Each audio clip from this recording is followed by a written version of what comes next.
కుంతీదేవి తన కుమారుల్లో ఒక కుమారుడిని బకాసురుడు అనే రాక్షసుడిని సంహరించడానికి పంపుతానని ఇంటి యజమానికి మాట ఇచ్చింది.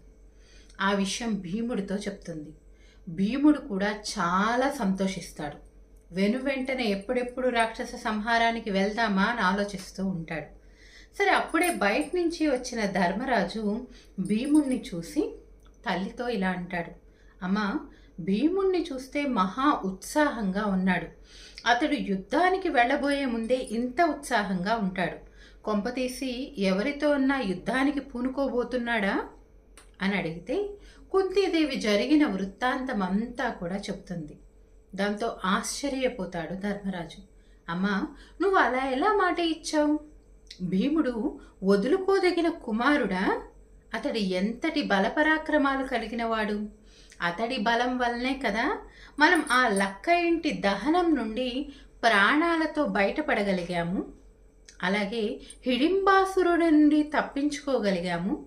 అంతటి గొప్ప బలం ఉన్న కుమారుణ్ణి ఈ విధంగా బలికి పంపటం నీకు సమ్మతం అనిపిస్తోందా అని ధర్మరాజు అడిగితే కుంతీదేవి చెప్తుంది, నాయనా ధర్మజ, నా కుమారుడు భీముడు, మీ తమ్ముడైనటువంటి భీముడు సాధారణ బలపరాక్రమాలు కలిగినవాడు కాదు.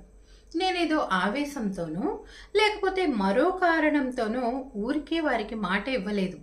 అతడి బలపరాక్రమాలు నాకు తెలుసు కాబట్టి నేను వారికి మాట ఇచ్చాను, భీముడు వెళ్తాడు అని.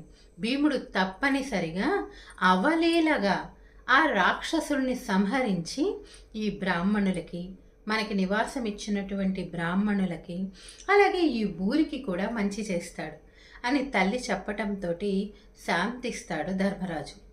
ఈ మాటలన్నీ అక్కడే ఉన్నటువంటి భీముడు సరే నేను వెళ్తాను అని చెప్పి ఇంటి వాళ్ళకి చెప్పి నాకు ఆహారం ఏర్పాటు చేయమని చెప్తారు. దాంతో వాళ్ళు అనేక రకాలైనటువంటి ఆహార పదార్థాలు, తినుబండారాలు, నేతితో చేసినటువంటి మిఠాయిలు అనేకమైనటువంటివి భీముడికి ఇస్తారు. భీముడు వాటన్నింటినీ కూడా తృప్తిగా తిని బకాసురుడి దగ్గరికి వెళ్ళటానికి సిద్ధపడ్డాడు.